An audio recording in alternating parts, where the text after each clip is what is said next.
How do we heat the greenhouse? We use the center of the solar system. We use the sun. And right now the sun is out. And as long as there's a tiny bit of sunshine out, this place heats up like a greenhouse. So if we have the vents closed, like right now if I were to close all the vents, it would be 90 to maybe 100 degrees in here in no time. This is being filmed the last day of September, okay? If the sun is out, it's hotter than the blazes in here.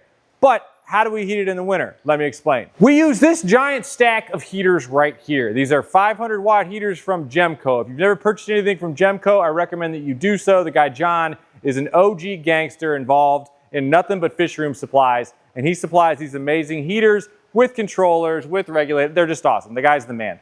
And we use these 500 watt heaters. 500 watts times 2 is 1 kilowatt hour, so I can measure how much it's going to cost me to heat.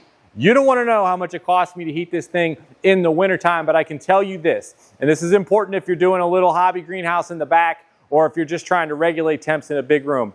The water acts like a battery, okay? The water is a battery, and during the day the sun heats up and the batteries recharge and the batteries fill. And the water acts like a battery, and then when the sun goes down and it gets cold in here, these big giant basins slowly release heat all night long. Now, we heat the water, we don't heat the air. So while I'm heating the water, big basins take a long time to heat up, they take a long time to cool off. So during the day, when they warm up, they slowly cool off at night, and by the time they get down to, let's just say 68 degrees or whatever, the sun comes back out in the morning and then they heat again.